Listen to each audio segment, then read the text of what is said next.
আজকে আমি খুবই মজাদার একটি ভর্তার রেসিপি শেয়ার করব আপনাদের সাথে। আসসালামু আলাইকুম। এখানে আমি 3টা ঝিঙ্গা নিয়ে নিলাম। নিয়ে ঝিঙ্গাগুলোকে এখন হাত দিয়ে ভালো করে খোসা ছাড়িয়ে পরিষ্কার করে নেব। সবগুলোকে আমি এভাবে খোসা ছাড়িয়ে পরিষ্কার করে নেব। আসলে আজকে সকাল থেকে যে কাজে করছি সে কাজে মন বসাতে পারছি না। মনটা কেমন জানি অস্থির অস্থির লাগছে, কোনো কাজে মন বসছে না। সকাল থেকে কম্পিউটারের সামনে বসে থেকে থেকে বোর হয়ে গেলাম। আজকে খুব টেনশন ফিল করতেছি, কারণ আজকে আমার বড় ছেলের এসএসসির রেজাল্ট বের হবে, তাই খুব চিন্তা হচ্ছে। এই জন্যে বসে থাকে থাকে যখন বোর হয়ে গেলাম তখন বললাম যাই একটু শর্ট করে রান্না করে চলে আসি। চুলাতে ডাল বসিয়ে দিলাম, ডালটা রান্না হয়ে গেল। আর এখানে আমি 3টা ঝিঙ্গা নিয়ে নিলাম। 3টা ঝিঙ্গের খোসা ছাড়িয়ে নিচ্ছি। নিয়ে যে মাথা 2 পাশ আছে এই 2 পাশ আমি বটি দিয়ে কেটে নিব। কেটে নিয়ে যে 3টা ঝিঙ্গাই আমার প্রায় পরিষ্কার করা হয়ে গেছে। পরিষ্কার করে নিয়ে আসলাম। এখন এগুলাকে আমি গোল গোল করে কেটে নিব।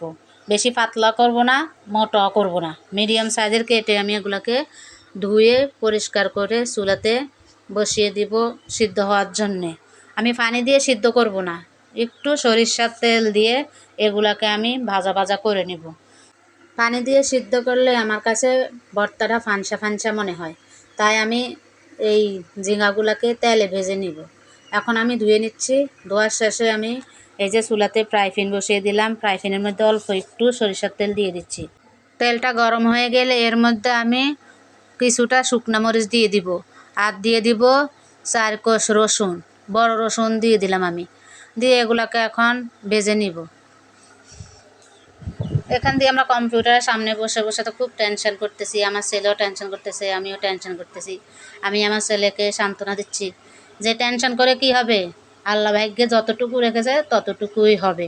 আল্লাহর রহমতে তখনই ওর আব্বু অফিস থেকে ফোন দিয়ে বলছে যে তোমার ছেলে পাস করেছে। আমি তো আলহামদুলিল্লাহ বলে শুক্রিয়া জানালাম আল্লাহর কাছে, যে যা পাস করেছে তাই ভালো। আমার ছেলেটা যে পাস করেছে এটাই অনেক। আমার ছেলেটার মাথা থেকে তো অন্তত একটা টেনশনের দূর হলো। যা হোক, আমিও খুশি হলাম।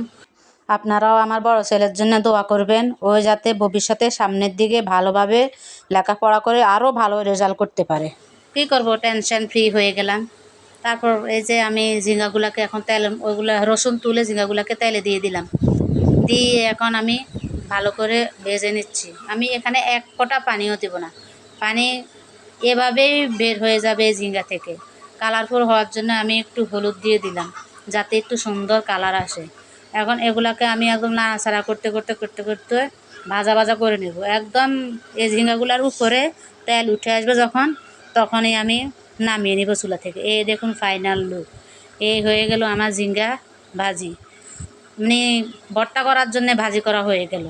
এই দেখুন আমার ঝিঙ্গাগুলো সিদ্ধও হয়ে গেছে। এখন আমি এগুলোকে চুলা থেকে নামিয়ে নেব।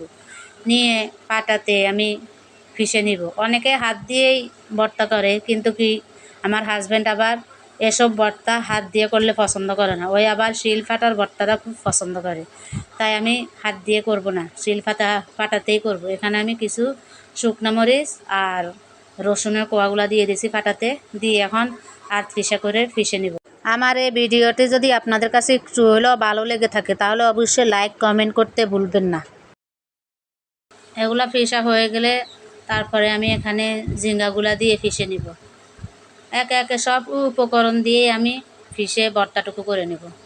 আমার এগুলো পিষা হয়ে গেছে, এখন আমি ঝিঙ্গাগুলো দিয়ে দিব। আমার কথা বলার মধ্যে যদি কোনো ভুল ত্রুটি হয়ে থাকে তাহলে ক্ষমার দৃষ্টিতে দেখবেন, আর শুধরে দেওয়ার জন্য তো কমেন্ট বক্স আছে। ঝিঙ্গাগুলো দিয়ে দিলাম, দিয়ে এখন ভর্তা করে নিচ্ছি। তারপরে একটু পেঁয়াজ দিয়ে দিব। পেঁয়াজটা সরিয়ে আমি এখানে একটু ধনিয়া পাতা দিয়ে দিব। দিয়ে আমি এই যে ঝিঙ্গা তো ভাজার সময় আমি লবণ দিয়েছি, তাই এখানে যেটুকু পেঁয়াজ আর ধনিয়া পাতা দিলাম এরটুকুর জন্য 1 চিমটি আমি লবণ দিয়ে দিব। বেশি লবণ দিয়ে দিলে আবার বেশি লবণ হয়ে যাবে, খেতে ভালো লাগবে না, তাই পরিমাণ বুঝে লবণটা দিতে হবে। আমি এখানে শুধু পেঁয়াজ আর ধনিয়া পাতার জন্যেই দিলাম, না হলে আমার না দিলেও চলতো। আমি তো ঝিঙ্গা যখন তেলে ভেজে নিয়েছি তখনই আমি লবণ দিয়ে দিয়েছি। এখন এগুলাকে আমি ভালোভাবে মিশিয়ে নিব, সব কিছুর সাথে ভালোভাবে মিশিয়ে নিব। নিয়ে দেখুন আমার ভর্তা হয়ে গেছে। মাশাআল্লাহ, কি সুন্দর কালার আসছে দেখুন। দেখতে যেমন লবণীয় লাগছে, খেতেও সেরকম সুস্বাদু হয়েছে, খুবই মজা।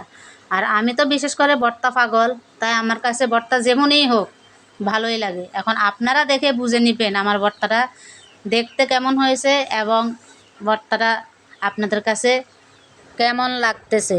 আজকের ভিডিও এই পর্যন্ত। সবাই ভালো থাকুন, সুস্থ থাকুন। আল্লাহ হাফিজ।